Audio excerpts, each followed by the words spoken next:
start today's session. As we commit today's session to the hands of the Almighty, we pray that the Almighty that has seen us through the first 2 days will be with us as we conclude the meeting today. God has been good to us, and we worship and we praise Him. So I want to welcome each and every one of us to this meeting. And today is the final day of the conference. It's by no means the least day, because today we are going to have the One Press Assembly. I refuse to call it annual general meeting because we meet every 2 years. So if it's annual, it means that we must be meeting every year. So that's the reason why. And at the meeting that we had last, they called it assembly. Was it in Burkina Faso also? So that's why we are having the One Press Assembly. We are going to have it. You check your time. But before then, we have 2 plenary sessions this morning. And let me just pre-warn you. There's going to be an activity in the event hall there. So there's going to be activity there, and don't be weary, don't be frightened. There's going to be heavy security presence in this hotel today, because Atayu Jega Island will be coming to meet the stakeholders of the various political parties. You know, we are going to have election here on Saturday, so he's going to meet them, talk to them today. So there have been, if you have gone out, you will see lots of policemen there, but they are not going to harass us, because as they have the right to be here, we too will have every right to be here.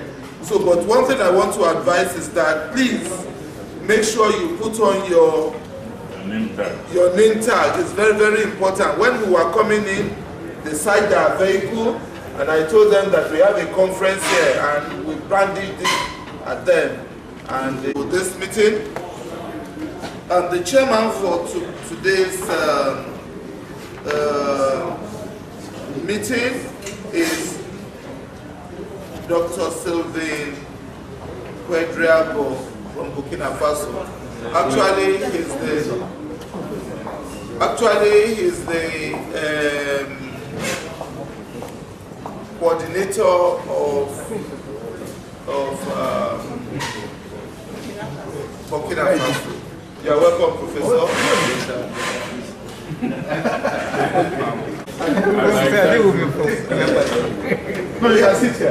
We have two repertoire right here. Please, can you come and sit down?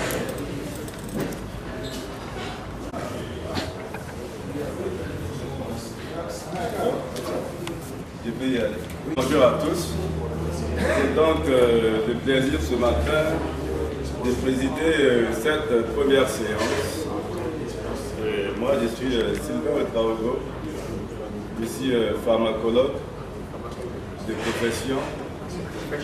Dans mes activités administratives, je suis directeur de l'Institut de recherche en sciences de la santé au Burkina Faso. Là, pour mes activités scientifiques, je suis directeur de recherche en pharmacologie au département de médecine et pharmacologie du même institut. Donc,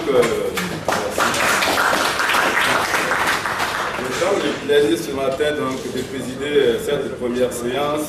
Il y en a 2 de présentations.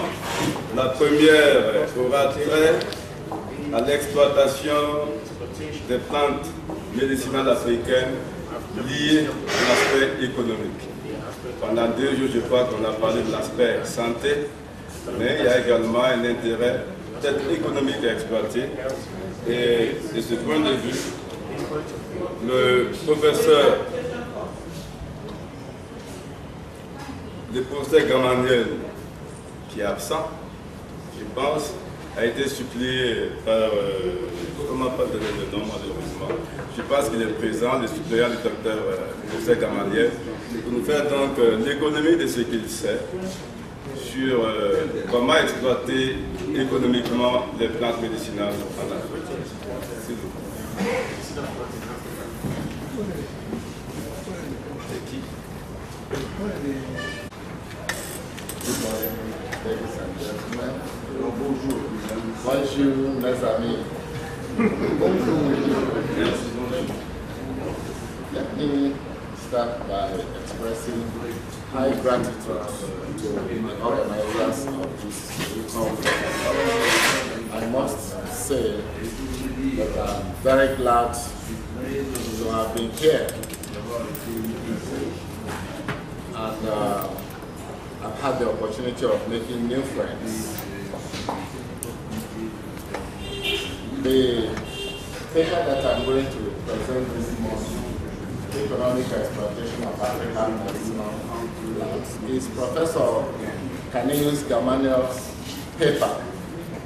Kamiyus Gamaliel is the Director General of the National Institute for Pharmaceutical Research and Development. And until yesterday, or rather yesterday, was appointed chairman of Nigeria's Ebola Treatment Research Committee set up by the Federal Minister of Health. I am representing Professor Kamiyus Gamaliel. I am a director and professor of pharmacology and toxicology at the same institutes.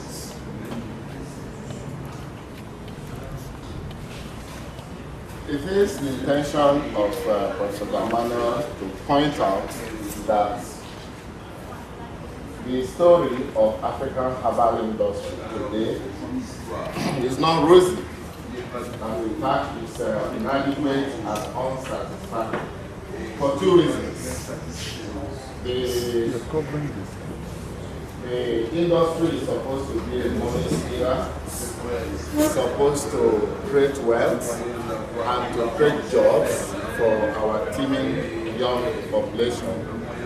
Unfortunately, that is not the situation, and that is why Professor Gamaliel thinks that the industry is yet to arrive.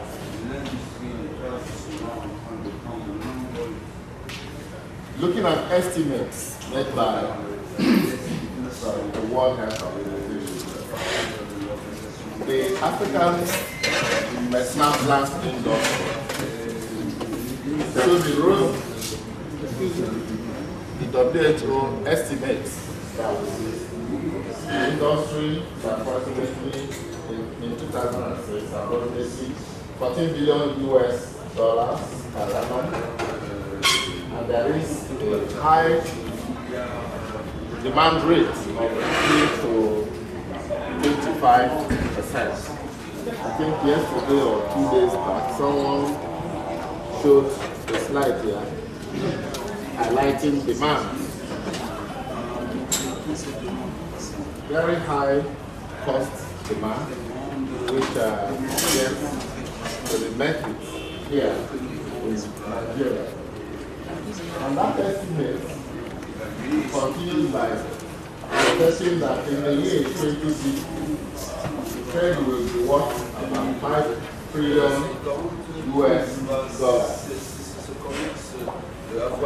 Because this is big money, but are we Africans ready to take advantage of this huge opportunity? To exploit the African medicinal plants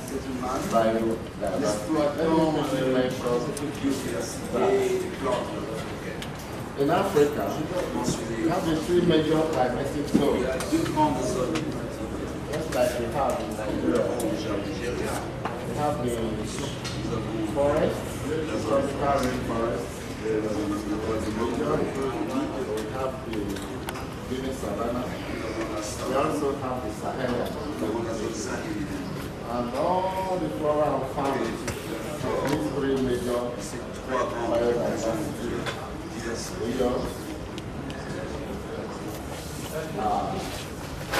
resources that can lead us to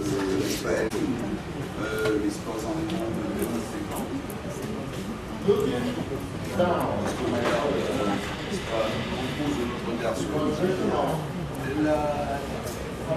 la culture de plantes médicinales, dans les 1774,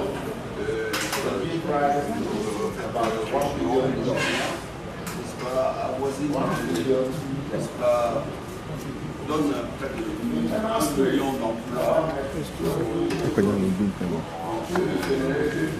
Un commerce interne pourrait donc générer 100 milliards annuellement de la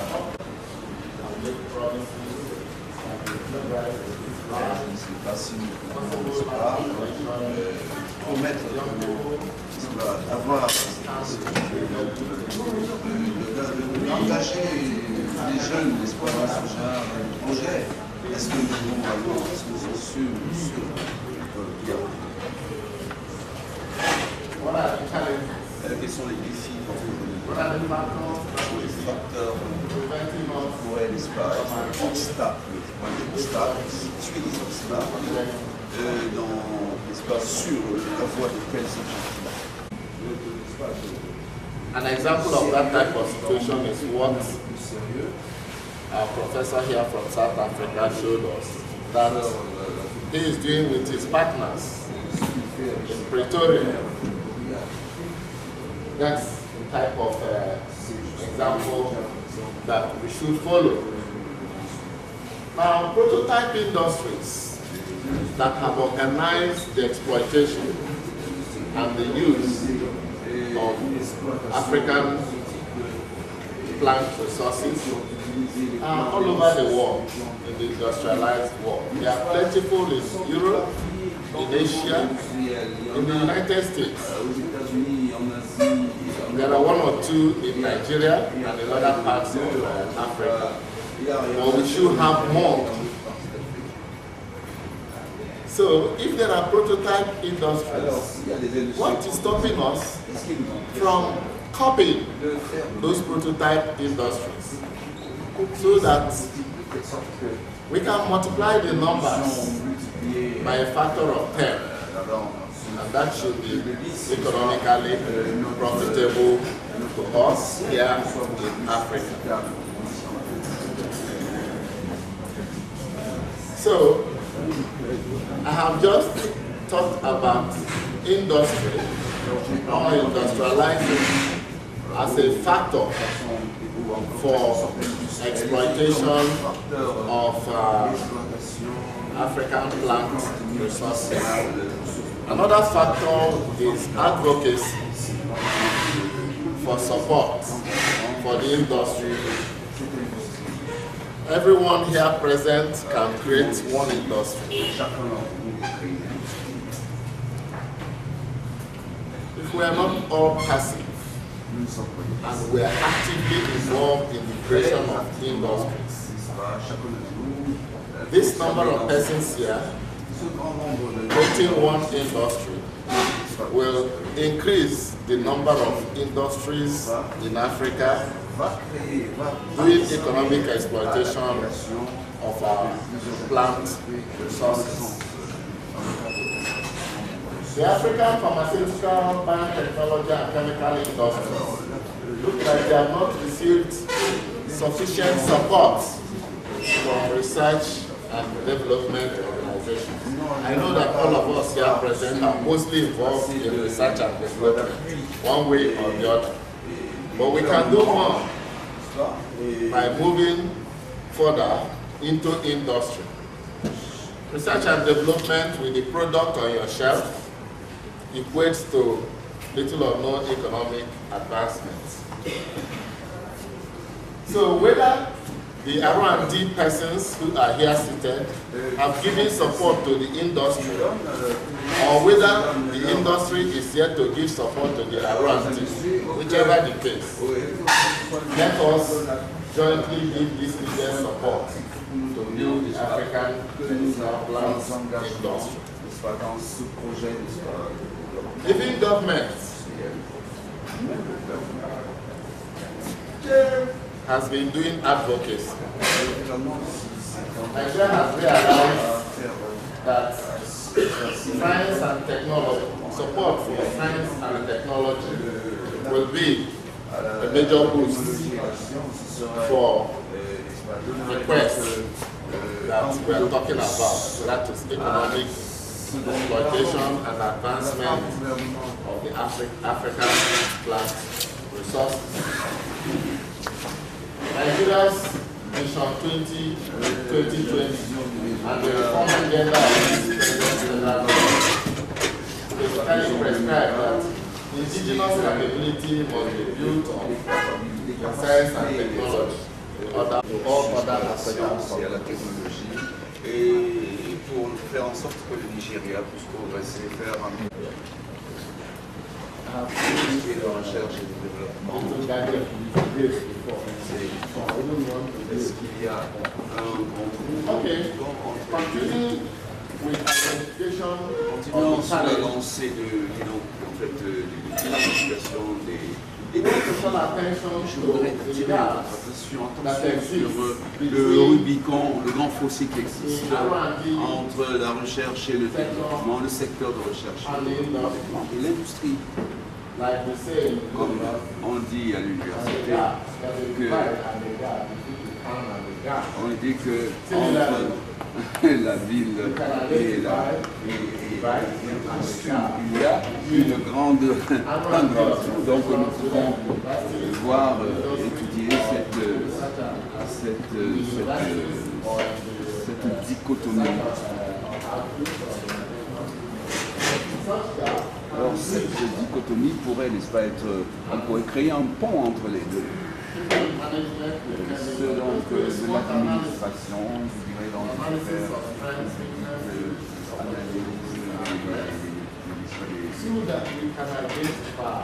des éléments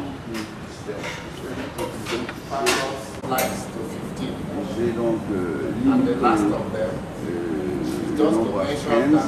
The plants, Benonia and Magdalena, les plantes de Benonia et Magdalena que nous mangeons généralement sweet bitter soup dans nos soupes succulentes que nous appelons de la CPMR. Nous l'avons étudié avec beaucoup d'insistance. On a découvert que c'est diabétique. Et nous avons aussi pu produire des capsules antibiotiques à partir de cette plante Benonia amygdalina, c'est encore appelé vulgairement Italie. That process was licensed out cet aspect avec under the auspices of the Akwa State government, which sous les auspices du gouvernement d'Akwa-Ibom, hardly provided the funding for a mis à la disposition de fonds partiels. Akwa State government did that because an indigene of Akwa-Ibom State, Akwa-Ibom State l'a fait parce qu'un de ses fils the extract of Benonia amygdalina s'était engagé à faire cette recherche. So NIPRD was called upon to do contract research studies for that state government. So Professor Gamaliel is suggesting that donc le professeur suggère que les chercheurs africains puissent domestiquer le processus d'exploitation de nos plantes médicinales, les ressources de plantes médicinales, et qui leur donnent des valeurs ajoutées à travers la recherche, le développement et l'esprit d'innovation, de telle sorte que nos enfants et nos grands-enfants, nos arrière-petits-enfants, puissent reward the efforts that put in today for their own economic benefits. Some economic benefits may accrue to us when we are working, but we look more onto posterity for the bigger economic returns on investment. À travers la possibilité, I beg your indulgence to stop here.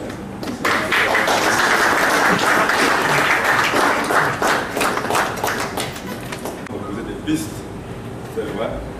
Et la piste que nous aimons répéter et retenir, c'est celle-là du partenariat public-privé et que nos États en Afrique de l'Ouest, au sein des bureaux, sont en train de déléguer les textes, de changer les textes pour favoriser donc ce partenariat avec l'UNIPRD. On a bon espoir à ce moment que les plans professionnels seront donc sur cette exploitation. Le potentiel, comme vous avez dit, professeur, est là. Il y a plusieurs chaînes. Il y a l'aspect matière première végétale qui peut intéresser et apporter donc des revenus et des emplois. Il y a la transformation au sein de l'industrie et il y a la commercialisation. Ça, c'est effectivement une chaîne qui permet d'exploiter traditionnellement les plantes médicinales et de créer des emplois et d'activités. Je pense qu'on a un certain temps quand même pour approfondir. En attendant, côté je vous avais un communiqué pour l'assistance, je peux le compter.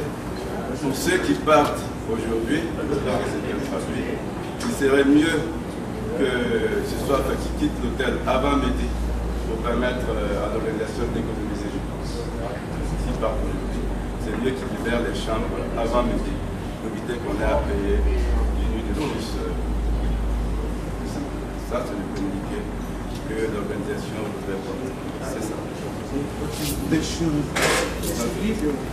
Bank with the Minister of Health and the DG. And has there be any progress in them on 9%? Est-ce qu'il y a eu des résultats qui paraissent? On y a tiré quelque chose. To ask a related question. Le microphone. To ask a related question. Une question similaire. You had this partnership for 9%. Apparently it has not worked. Why go the same way with Italy? Why not think of other ways of turning your products into commercial ventures rather than this partnership? Because I'm not sure this is going to work. We need to think of other ways of getting the products into the market. Don't you think you need to think of other ways of getting the products? The Executive Secretary, there is an outcome of the interaction between the Honorable Minister of Health, NIPRD, Exim Bank, and the company that is holding forth for liquidation of the Nigerian company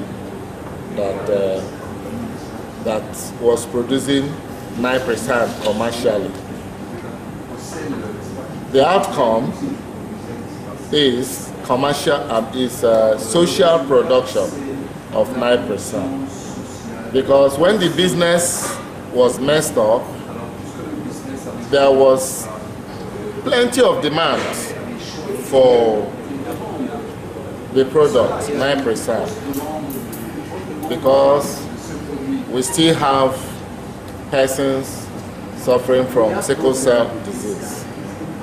So that outcome is social production. Social production is non-commercial, just to make the product available for the large number of suffering cases. So social production of 9% is ongoing, limited quantity production. And the answer to the second question is that the process of licensing was successful because NIPRD interacted with the family from where the recipe was obtained and produced the product. The capsule was available before it was licensed to the American company, and then Zekem International, which came to Nigeria and formed Zekem Nigeria. So it was at the level of Zekem Nigeria that we were all surprised to find Zekem Nigeria liquidating. So following that, the minister took over and then called for a somehow resolution. Now the Nexim Bank loan to Zekem International was syndicated by Diamond Bank and Bank PHB, and NIPRD and the Office of the Honorable Minister and Nexim and representatives of these two banks were in the committee that the minister set up to look for a solution to the problem. The solution included recovering the funds put in by Nexim Bank from the two banks, and then social production. Social production is going on. I think the effort to recover the funds is still in progress. Also, to say, like my former colleague said, that the professional actually bought this. So I'm not a pharmacist, but I have pharmacists and senior brothers and the secretary a long time when I was at an academic student, now back in the when I was asked to take up observation, I thought it's already overflowed. So the best thing is for us to look at the other angle to it. That is evaluation of medicinal plants, taking them out in raw domestic products.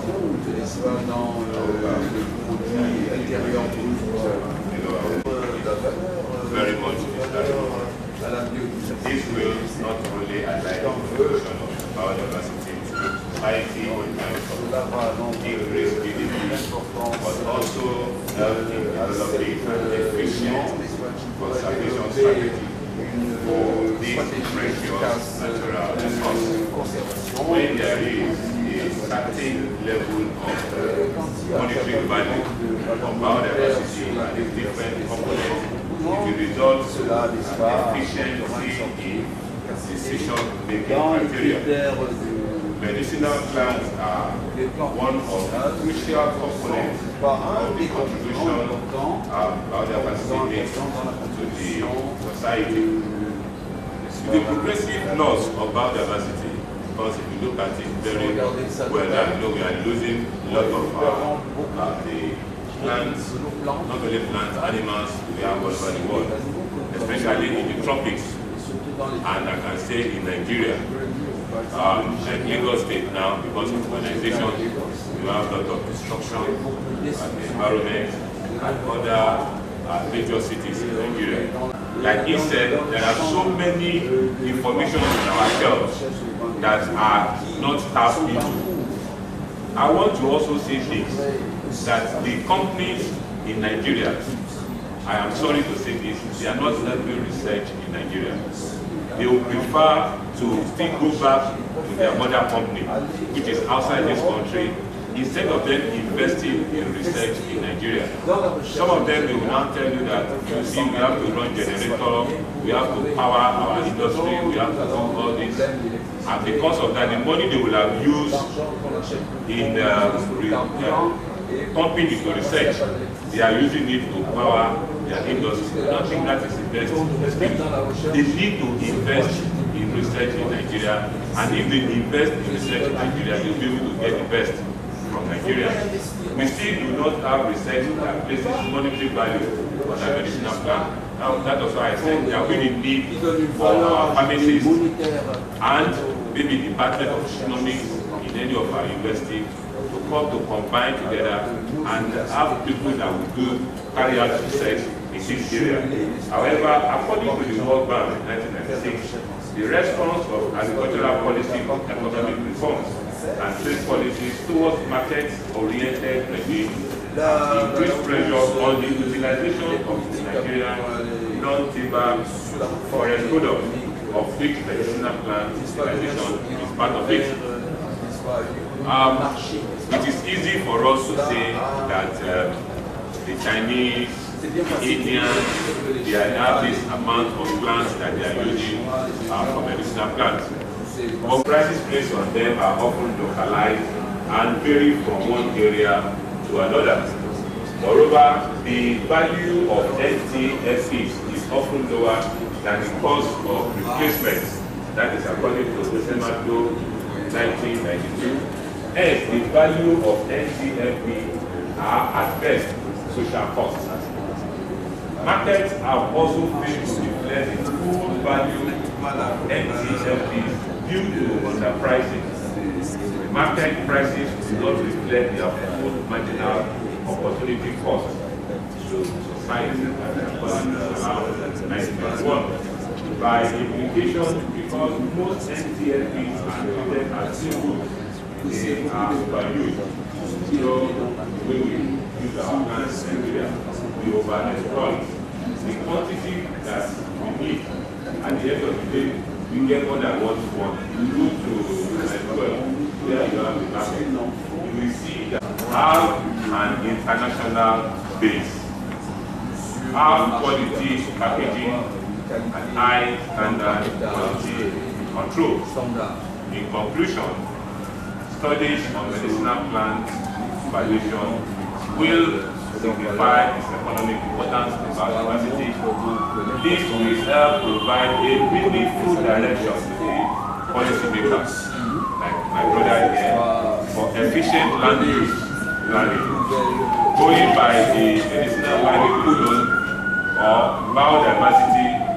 Rich areas can be argued for preservation and otherwise. However, valuation studies will need more defined ecological data, such as detailed taxonomic information of plants, as well as the R&D information, such as real costs and transfer pricing data that can enhance the quality of the estimate and make the policy recommendations more convincing and meaningful, which will boost international market and trade. But I want us to note, medicinal plants not only have the potential to contribute to the increase in Nigerian GDP, but more importantly, a GDP that has inclusive growth creating jobs via its value chain. On this note, I want to say thank you for listening.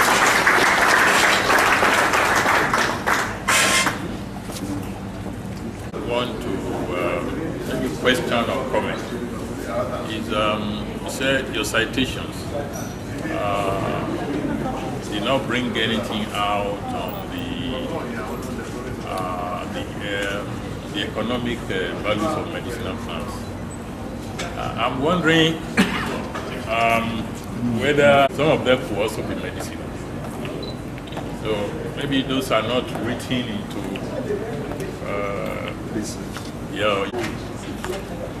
I'm wondering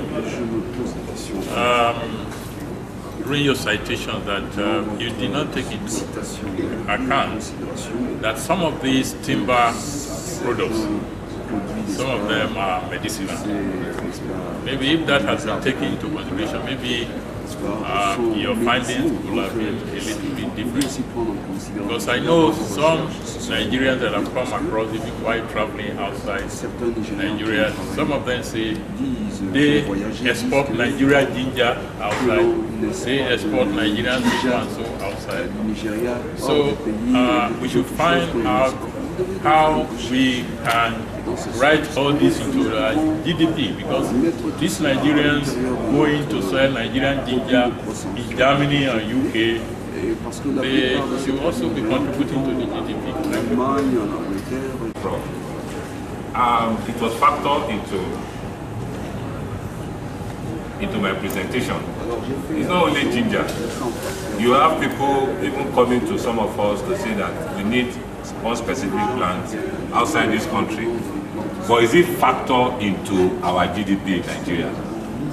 We just declare it as if it's an open market. If you look at the presentation by the ministry, you hardly get information concerning this. The information you have is about oil, it's about gold, it's about other things. When did we start talking about Nollywood, factoring it into GDP? It's just this, don't let me say this year, let me say recently. So there is need for us to factor these things, like timber that they export from Nigeria, ginger they export from Nigeria, moringa they export from Nigeria, tomato they export from Nigeria. Even the information is that some of the yams they are eating in London, they are calling Ghana yam. They get it from Nigeria. They go to Benue area, they export yam from that place to Ghana, and from Ghana to London, to the US. Why is it not from Nigeria?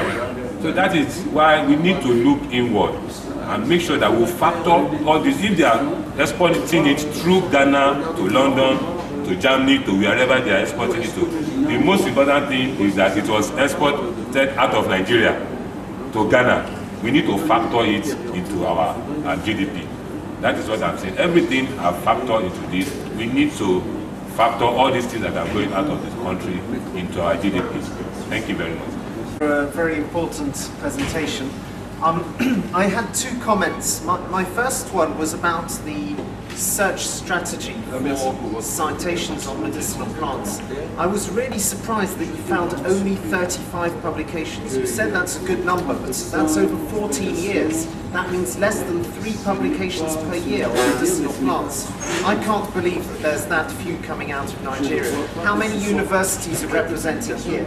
Does this mean that people are not publishing their work, or does it mean the search strategy didn't find the work? I don't know, but I think there's a problem. And the second comment is that looking for information on the economic value of medicinal plants, I wouldn't expect to find that in academic publications on medicinal plants, because they're more about pharmacology, chemistry, etc., etc. But is there not a system in Nigeria to look at the exports of medicinal plants, as you were saying, in fact? Is there a system for export licenses for exporting plant materials?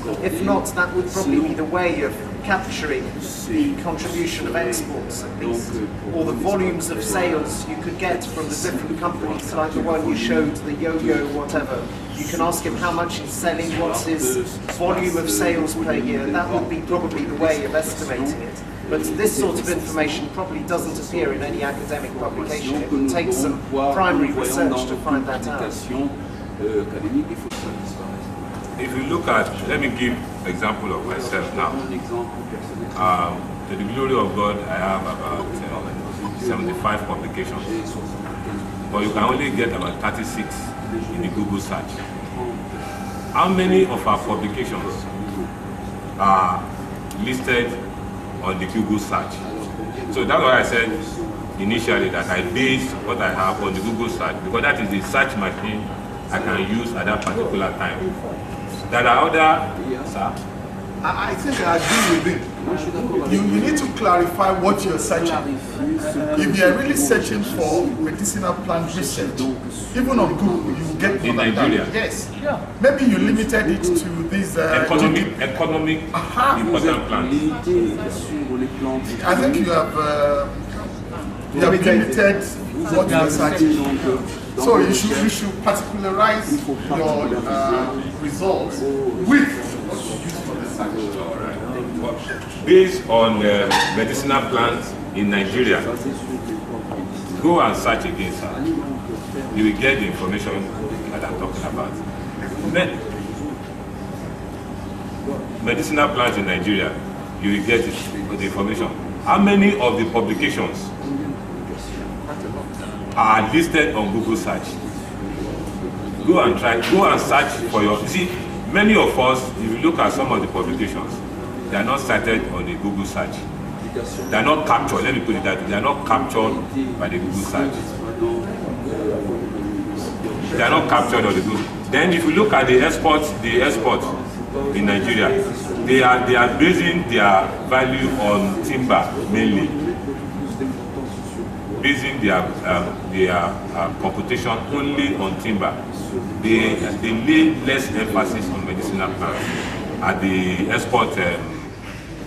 Je dis un peu à la suite du docteur Merlin, du professeur Merlin, pour demander est-ce que la qualité des universités du Nigeria, mieux la structure dont on a parlé avec le précédent orateur, on parle d'une structure qui est d'une part au-dessus des universités et de l'autre qui est un paragouvernemental. Bon. Est-ce que les publications, vos recherches qui ont un pan avec les plantes médicinales, est-ce qu'une structure comme le WordPress au niveau du Nigeria, vous fédérez ces éléments pour essayer de pousser le travail fait avec les tradipraticiens? Là, justement, vous pourrez comptabiliser ce qui est fait. Parce que, bon, le précédent orateur l'a dit également, il demande à ce que le WordPress et le WAU fédèrent. C'est ça la question de l'organisation. C'est ça la question de l'organisation dont il est question. Et je pense qu'une structure comme le WordPress peut aider justement dans la notion de l'organisation de l'exploitation de ces plantes médicinales. C'est ma contribution. The Nigerian Institute of Pharmaceutical Research and Development. These are part of the organization that the federal government set up. The National Institute for Pharmaceutical Research and Development. These are part of the organization that the federal government set up to anchor this type of project where emanating from the university that can be value, that can be of value and that can be used in the country. So it is not for the university to start marketing those things. It is for the university to do research work, and which our university has been doing. But you know, when you place money value on something, people will appreciate it. The rain that is coming down, people will collect it because it's rain, no value on it. The Nollywood we are talking about today, before, people were not placing value on it. But when they now realize that it can add value to the economy, they now invest in it. If we can let people know, which they know, it's not that they don't know, they know, but we still see these traditional medicine practitioners as local people. We still see the plant that we are using as just coming out from the environment. No, we need to invest into it.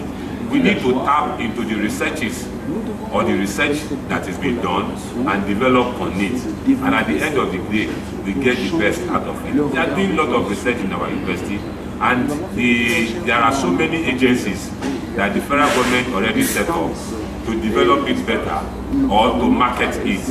But there is need for us to factor all these things into our economy. The formulation of phytos is aspirata leaf extracts in tablets, dosage form. The use of plants for healing is human history, and it forms the origin of much modern medicine, as many of the speakers have already reminded us. And like we have also agreed, medicinal plants have played a significant role treatment of a wide range of medical conditions. Despite the fact that we can say, yes, medicinal plants have efficacy, even at the same time, there have been a lot of herbal medicinal products, especially in the Nigerian markets. And they have been widely opposed because of lack of standardization and poor quality presentation.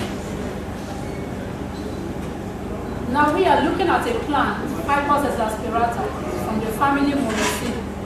It was one of the plants mentioned by Professor Oluwatoyin yesterday as well.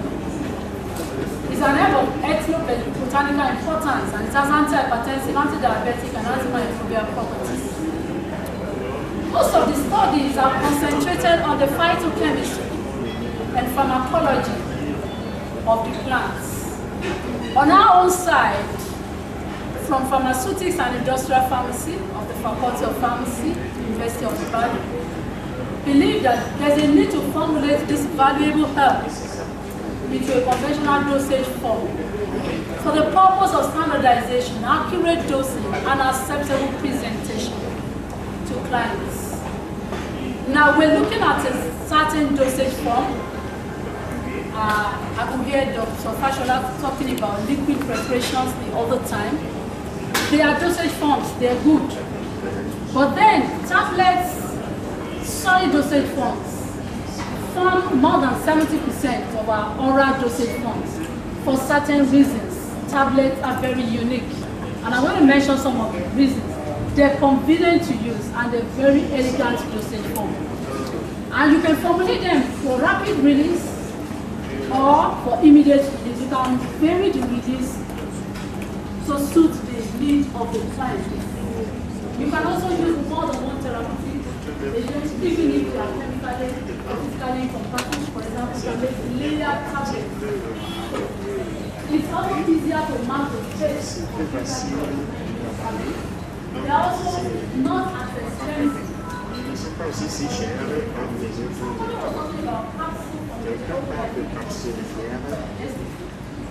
was talking about capsules. Yes, capsules are very easy to make. But then, as easy as they are,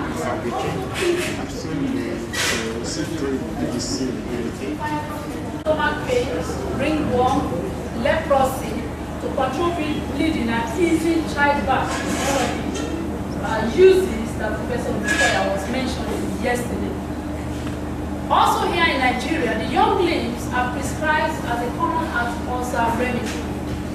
And the leaf extract itself, which we are working on, has demonstrated various pharmacological actions such as anti-diabetic, anti-hypertensive, lipid-bearing, and antimicrobial properties. What are our study objectives? Well, other people have assessed the antibacterial and antifungal properties, but before we go into formulation, we just want to assess the antibacterial and antifungal properties of internal leaf extract. Then the powder mixes of the internal leaf extract and excipients, we want to assess the flow property, which is very useful in compression.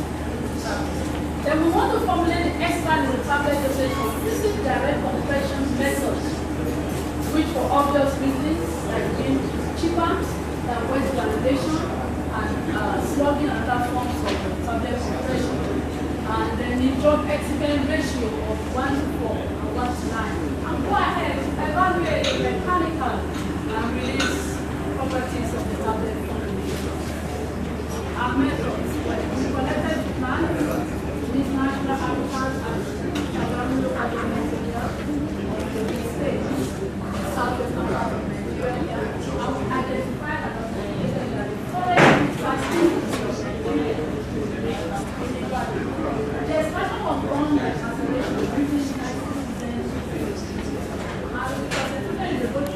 now, to be able to conduct the release were assessed using disintegration and dissolution. And for us to be able to conduct the dissolution, then to need for us to start from absorption maximum, the wavelength of maximum absorption of the extract.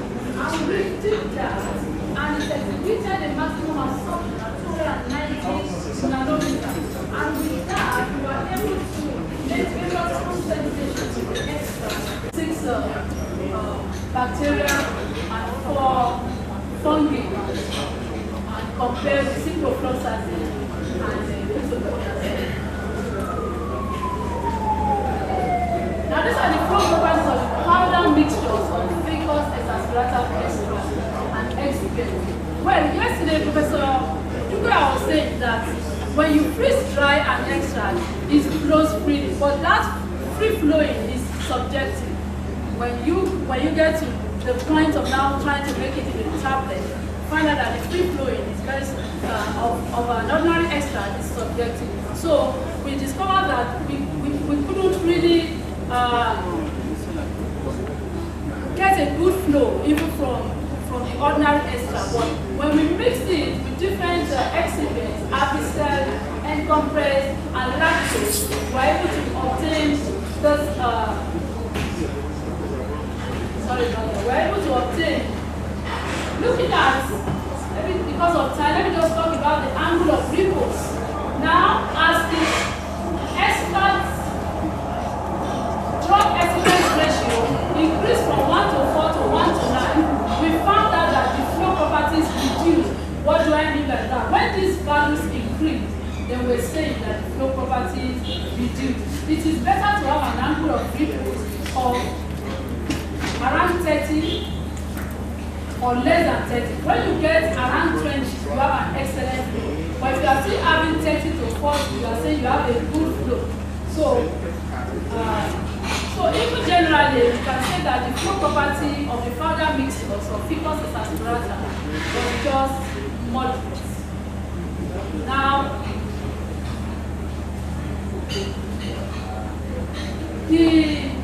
the tablets were compressed with various compression pressures, and as this arrow goes down, from the least compression pressure to the highest. And this is the crushing strength, which measures the strength of the tablets. And as the compression pressure increases, the strength of the tablet increases, and it goes down like that for all. But looking at our extract, this is the ordinary extract here. Even at the highest compression pressure, its crushing strength is still low, even though it's okay a little bit. But let's look at this parameter called friability. Friability talks about the weakness of the tablet, and it should not be greater than 1%. For our extract, it's even more than 2%. More than 2% for our extract. Our extract had concentration-dependent antibacterial and antifungal properties. The powder mix of Ficus exasperatus and excipient showed moderate flow, which reduced as drug excipient ratio increased. The extract is fairly compressible but requires excipient to have adequate bond strength and appropriate release property. In addition, the tablet properties were highly influenced by excipient type, compression pressure, and drug excipient ratio. Hence, these variables require cautious consideration to pollute tablets with optimum parameters.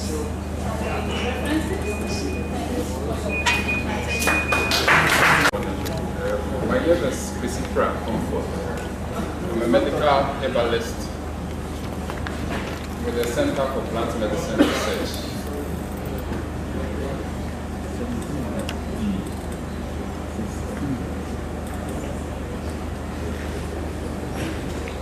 Research in London. We are from Ghana, one of the very few Ghanaians around this time. And I'm also quite surprised that Nigeria seems to be behind Ghana when it comes to herbal medicine. Because we in Ghana think you are far ahead of us, but I'm getting the perception that it seems we are far ahead of you. My presentation is on Idiba,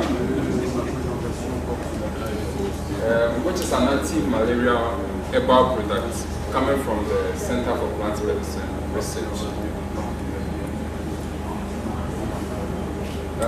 As we all know, malaria poses a significant public health burden. Economic cost due to mobility, mortality is quite high. Until date, we are still battling with issues about malaria, which is quite amazing. Numerous interventions exist from the insecticide treated bed nets to treatments like artemether, lumefantrine, artesunate, and all that. When it comes to research,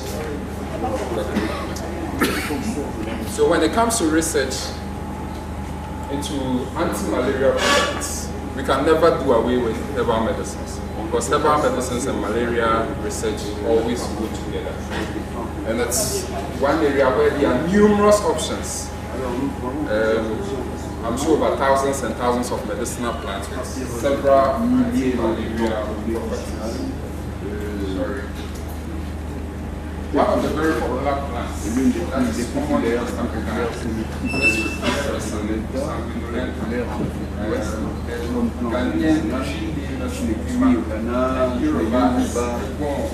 I hope I got that right.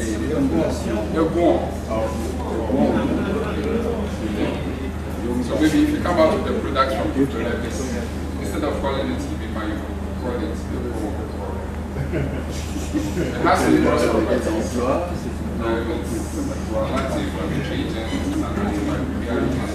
Some people have also reported about its anti-diabetic properties. Available clinical evidence, published data actually, on the feedback from on the its efficacy against malaria infection. Now the cures decoction of plants. The cures decoction of the roots, root extract of the plants, is used to manufacture the anti-malaria products.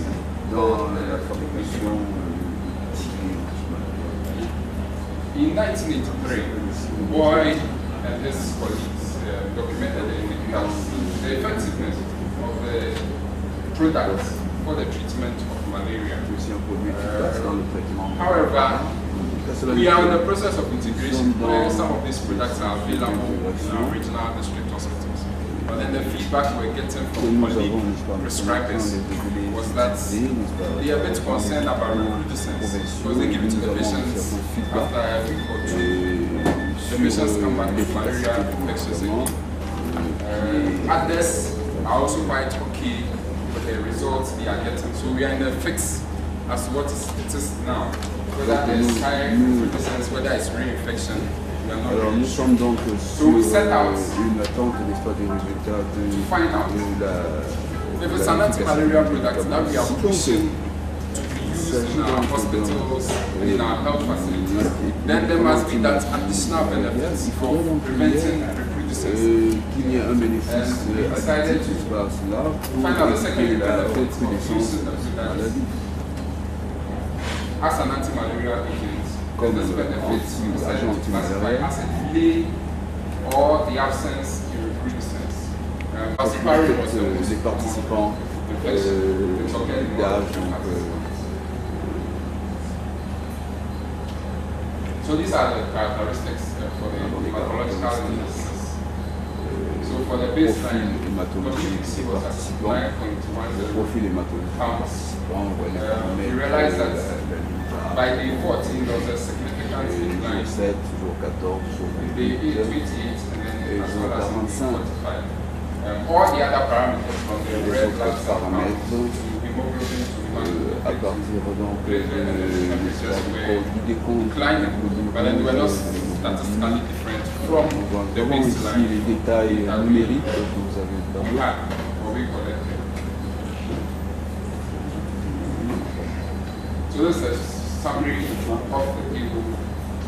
Again, very importantly, there were no adverse events during this study.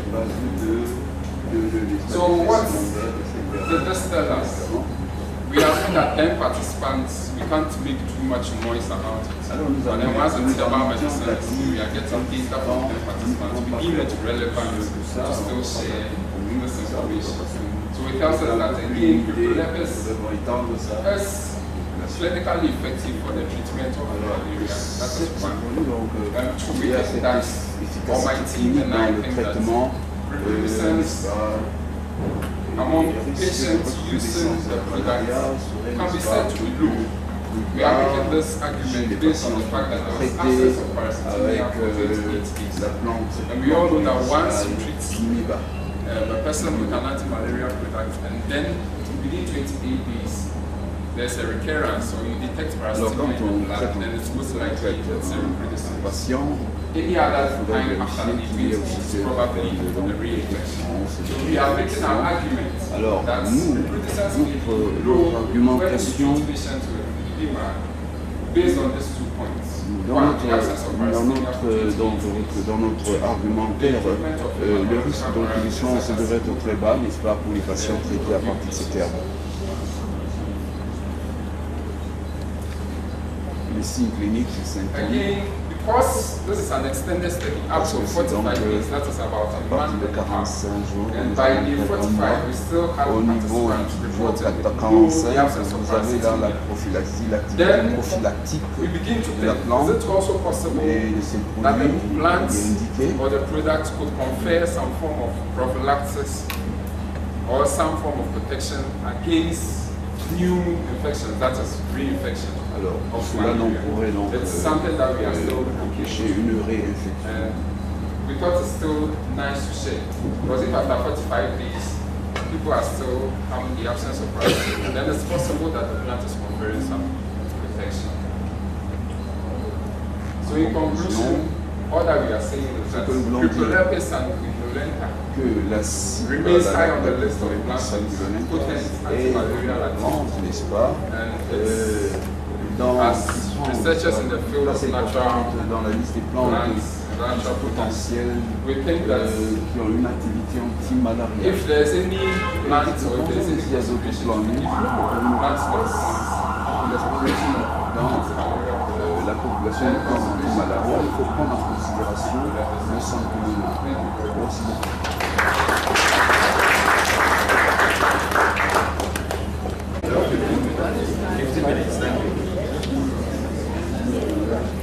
Thank you, everyone. I want to thank the organizers for the chance to give this talk. It's the last day and everybody's tired, so I thank you all for listening. My name is Pascal, and I'm presenting on behalf of... Alors, je m'appelle Pascal Besson. Je suis à la l'université de Ibadan. We're just giving some orientation. Voilà une orientation. We are located in the northeast part of South Africa, close to Kruger National Park. Voilà notre town called Oyado, about 4 hours drive from Insurance town. And so at least we have an orientation. So whenever you get to Johannesburg, you look north, you're right on the north. Nous sommes au nord de Johannesburg. So closer to Zimbabwe, to the north, is Botswana, it is Mozambique. We have a platform for bioprospecting. And the platform has certain objectives. And one of them is to develop bioassays to create natural products for antimicrobial activities, antiviral as well as antibacterial. And for the antiviral aspect, we wanted to set up certain assays which you can use in areas that don't have a very high capacity in terms of infrastructure. You know very well to run virals, at times you may need a containment facility. And since we work with HIV, it's one of an assay which you can apply in your region or a facility where you don't need a class 3, class 3 containment. We're also interested in looking at which assays can we use that you can use apply in a rapid method, enzymatic assays, to screen samples in large batches. Perhaps using an ELISA system, which you can screen, say 98 samples at home, before you pick one of them which you can move forward with in future in vitro assays. As you know very well, HIV is a big issue in Southern Africa. Vous savez bien que le sida est un problème anti-protease, anti-retrotranscriptase, anti-integrase. However, the drug are curative, and the search is going on in terms of finding molecules which can be used as lead molecules future inclusion in the management of patients. So, we're interested in having establishment of inspection system as well, and to have our own reagents which we can use in the screening process. And in these instances, to actually express recombinant forms of the essential enzymes of the virus. That is HIV-1 subtype proteins. HIV-1 subtype C is the most common in South Africa. Almost 99% of infections are driven by that variant. And worldwide now, it accounts for more than 50% of infections worldwide. So it is becoming a very important variant in terms of treatment, in terms of diagnostics, and in terms of the means employed in trying to monitor treatment. Another aspect we're looking at is to develop a well-curated database in terms of the medicinal plants used in northern South Africa to treat HIV and AIDS as well as some other pathologies related to that infection. And of course, and to show human capacity in different disciplines that speak, but that have a leading and the drug development. Now, in the aspect of my talk, we have a product for which we have traditional healers who use this product to treat HIV patients. And the product is called Thomford. And it came from a herbalist in the northwest part of South Africa. And she had used this product for several years to manage patients before the advent of antiretroviral treatment. There's data available on that product in terms of the toxic profiles. In the rhesus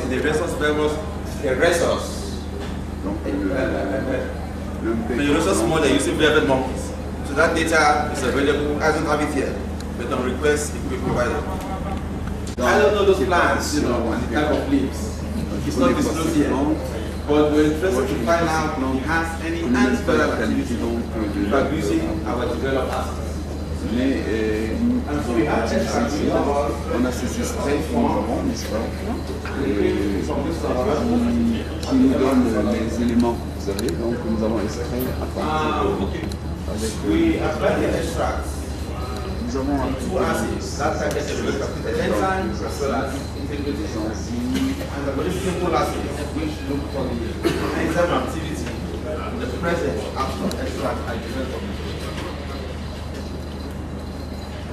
So, and so what did we find? We have several extracts here. This only one integrate is a very, very expensive data. And this book is still going on, so this is where results in motion. So what I have here is what we have now.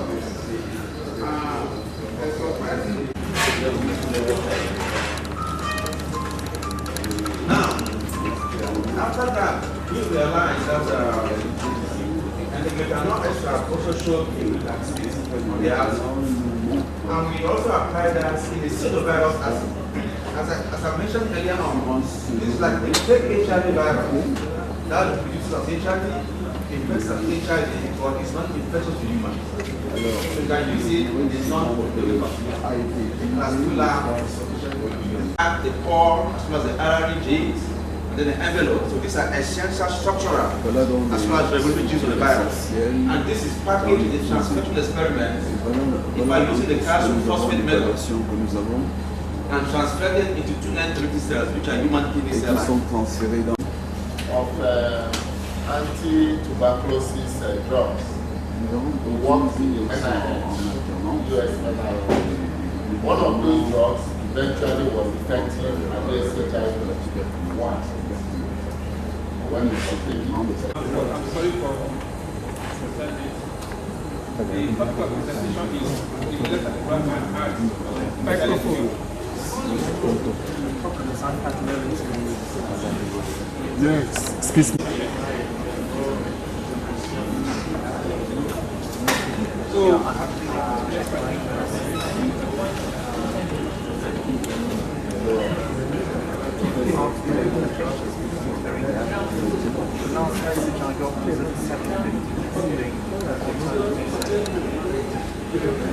HIV was first identified in 1980 to develop its orphans and science and research as well. The first HIV infection was reported in the early 1960s. The HIV has been a pandemic infection. There are many theories as to the source of HIV infection. especially of the under stories and the rest. But the general doctrine about HIV infection that is not curable, but it can be managed with antiretroviral drugs.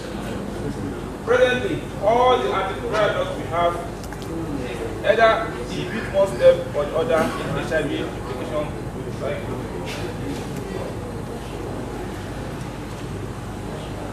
HIV is an RNA virus. It was isolated in 1983. Although despite the fact that the patient has been having this opportunistic infection and diseases, this sarcoma, and the rest. But the main thing about HIV is that it infects the cells that expresses the CD4 antigen, of which the CD4 cells is the most prevalent. Although initially you have the HIV-1 and HIV-2, but HIV-1 is the most prominent now. HIV-2 has been the evidence of HIV-2 has been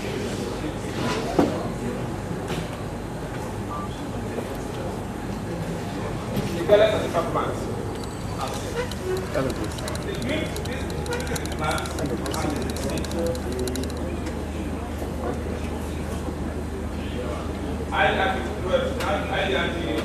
highly active antiretroviral therapy. These are the drugs that inhibit one cell or the other. They are four as of now. They are advanced antisense inhibitors, protease inhibitors, integrase inhibitors, and fusion inhibitors. Because art inhibits one step or the other in HIV, the virus is not completely eliminated. The virus is suppressed. The result is what? The continuous use of the heart. And that means anytime the heart is being touched, the virus will continue.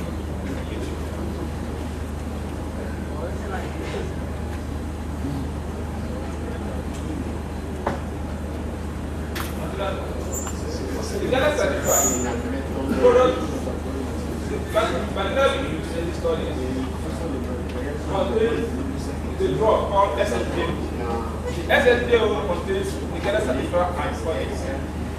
Everybody has been familiar with the body because one has been used for many therapeutic purposes as something like that. So, but the Ghana certified is the only one that has been very new to us. Although it's like condition of the Ghana certified. Whereby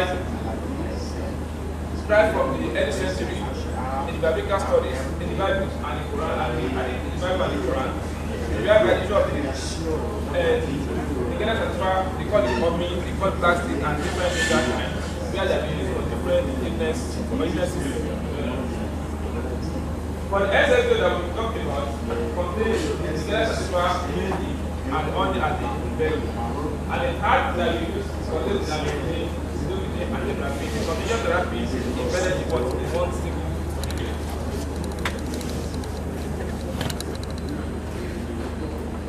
The patient was at least I was given the less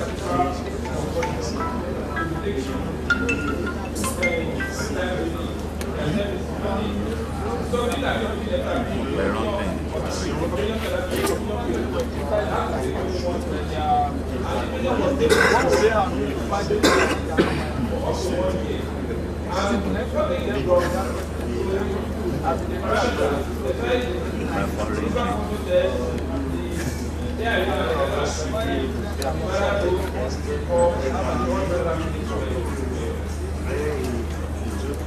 But the silicon can also be taken, was taking every 3 months. And rather than going to receive at the end of the because she has been on and others like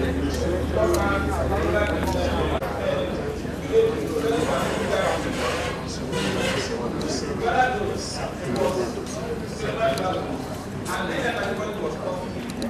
And the God knows. And the still wants to have a million and at but we did not do any of the experiments. The data because the data because that we use the data to ask me. And then we can have the 500 and the value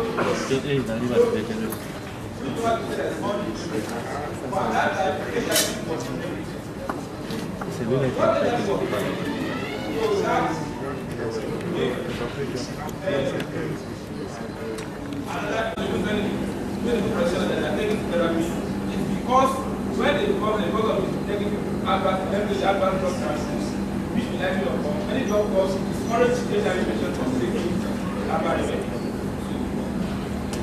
But in this case, apart from the fact that this patient was taking this drug and it was taking heart and advanced medicine, we expected that the patient would have advanced drug transfers, but that was not recorded. The second thing about it, although it has been done experimental, although we have done the study earlier on using animal models, that we administered the heart and this abnormality, which there was no any side effect. Instead of that, even if you improve it, or sorry, people improve it, there was significant increase in the bone marrow and all associated with heart. The other side effect associated with heart were those fast. But we could not really say because this thing was living in animals, not that somebody should extend the patient was really but we should not want to think about that. In this case, if you can look at that result, you see that the CD4 counts decrease at the third month, which is contrary to what normally happens to the heart. We expect that the CD4 counts will increase, not increase. And the reason that what happens to this, although we did the individual studies, which are some published, for certain reasons. What happened there was that there was what we call selective lysis of HIV infected cells. Selective lysis of HIV infected cells. And these HIV infected cells were selectively lysed. So what it means that the number of the HIV infected cells in the CD4 cells is reduced. Who are against because many patients say I can't allow my patients and other oublié, et aussi le veut faire reconnaissance des autres chercheurs qui continuent sur ce travail.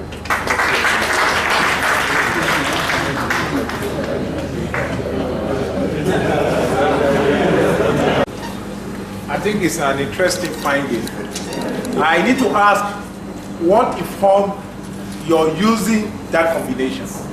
Is it there is a claim by the herbalists or by the native people that that particular extract is being used in the cure of HIV? If that is it, why is it not possible for you to have people use that plant alone and see the effect, then the combination? My second one borders on the ethics of research. I found that you are the lone researcher in this study. Probably you must have worked with some other people, and that there is need to include the name of such people. I don't think you did this work alone. So it's not ethically right for you to have put your name alone for this work. Thank you very much. Very much. The first question, what happened that if I know that herbal therapies claimed there was a cure, there was a patient that used a drug that became cured. That was in 2005. So after that happened, we monitored the patient, and the patient is still cured as at now. So, but that was not enough. In fact, I have to use, because at that time, I have to use the patient and order this drug for my PhD project dissertation. So we recruited many other patients, but at that time, the herbal therapy was involved because those are patients that were patronizing the herbal therapies. But after we have done a lot of things on this, after we have done a lot of studies on these drugs, we felt that we should try and look for a patient that will be able to combine the two. Let's see what's going to happen. And when we saw the patient that was able to use the two before the treatment, before the commencement of arts, because many of them probably they will commence the arts before coming to the herbal therapist for treatment. So in that case, we are able to recruit this one. Now, concerning the issue of the second question, that I didn't do the work alone. The attestation to those people who have contributed in one way or another, although I'm still correct that I have to discuss with them, because sometimes some people say you have more reasons for the other, as well at this level that we after the PhD dissertation, because it was a PhD work, after the PhD work that I have to graduate further.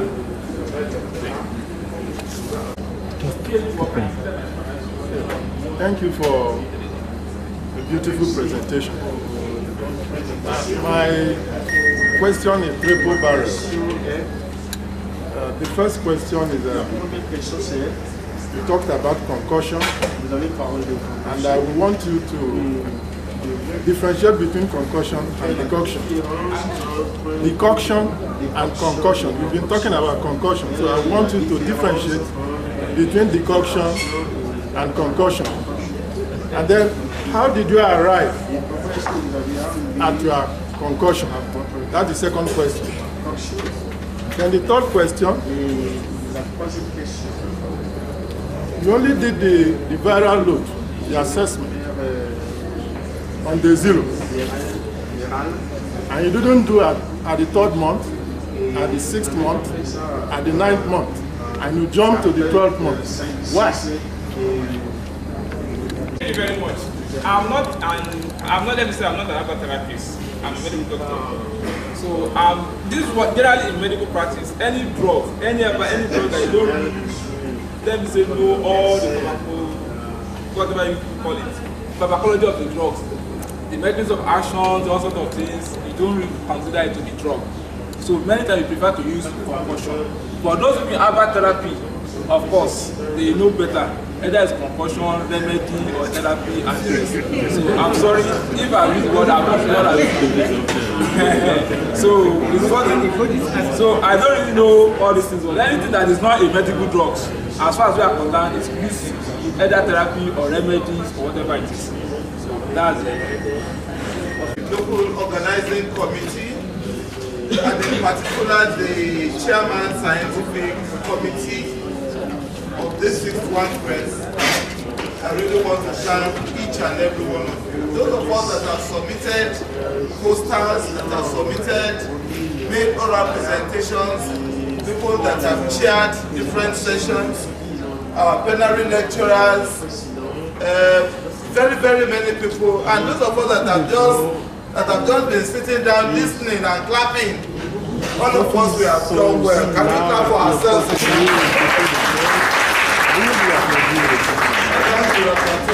I thank everybody.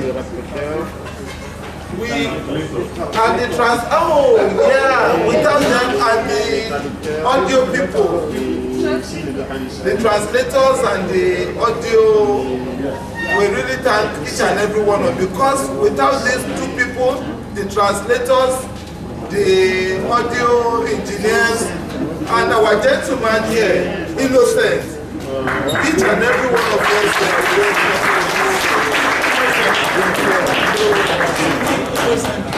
And some people are looking at me, those people that are helping us to collect money there. They are grateful too.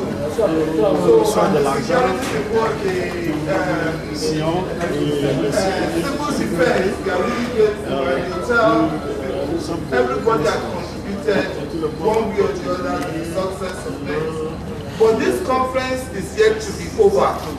We have just completed the scientific aspect of this conference. We are having another important session after the coffee break, which we shall all go for now. And that is the One Press Assembly. It is very, very important. Those of you, I've almost closed the session. If you are not present at that One Press Assembly, your name will not be in our minutes that you have attended the One Press Assembly meeting. So I want to encourage each and every one of us to be patient, to attend that One Press Assembly meeting, because that's the only way that your name will be in the record of One Press that you have attended this very important meeting. So, and it's going to start immediately after our coffee break, so that by 3-4 we should be able to finish everything. And let me give you another good news. I am a giver of good news. I don't give bad news. Really? No, I don't give bad news. In the evening at 7 o'clock, we are coming back here for the conference dinner. It is free. Very, very free. That is the good news. So we are going to have the dinner. We pray that there will not be rain. We would want to have the dinner by the poolside. There will be a live band. There will be, you can dance till morning, don't worry.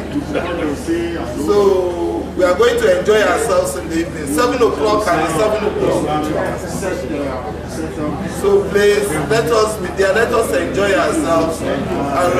I'll be expecting you at the One Press Assembly. Thank you very much. Let us go for the prayer.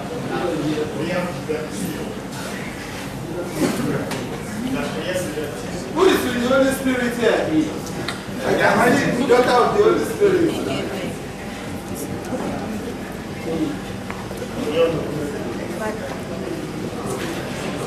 Father, Lord Almighty, we thank you, Lord, Father, for the end of the session and the beginning of the AGM meeting. Father, I pray, Lord, you will guide us. Oh Lord, all that will be deliberated, oh Lord, Father, shall be to your glory and your glory alone in Jesus' name. So at the end, all glory shall be yours and I bless us in Jesus' name.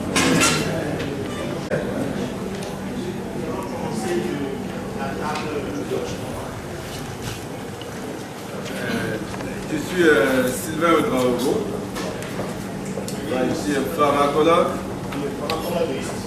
chercheur à l'Institut de recherche en sciences de la santé au Burkina Faso.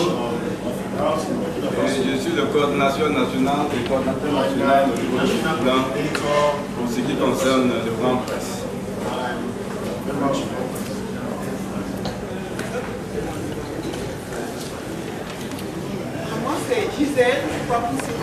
My name is Kwaku Siransi Giselle.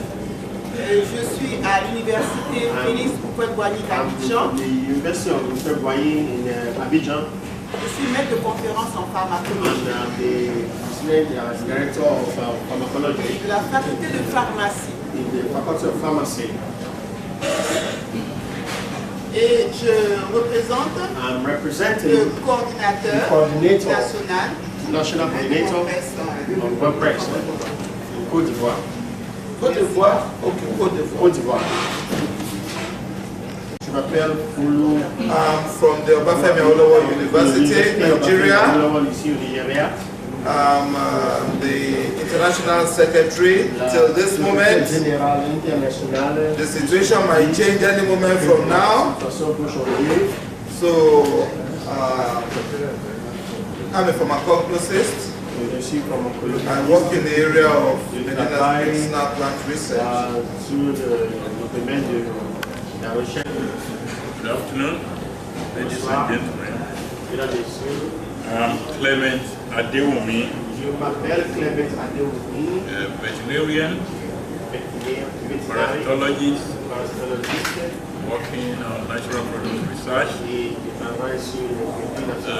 Recently, the executive secretary. We hand over to the next executive secretary for the end of this meeting.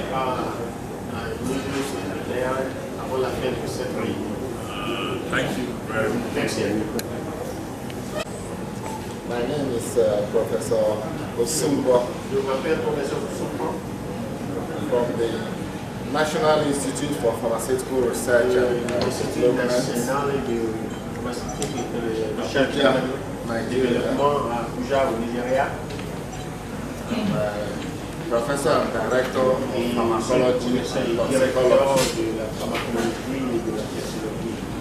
I am representing Professor Kamiyus Gamaliel, who is also a pharmacologist and toxicologist, and has been the country coordinator in Nigeria, following the footsteps of the executive secretary until now.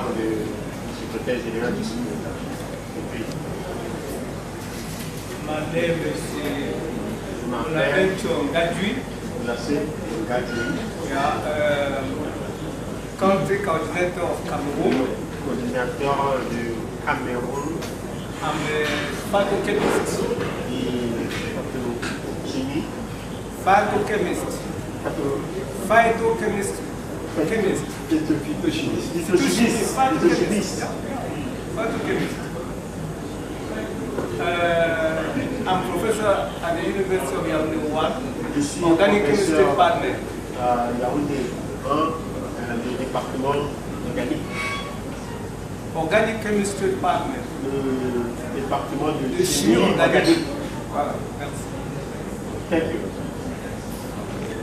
Those from Burkina Faso, can you just rise up? You will introduce yourself. Those from Ghana will rise up.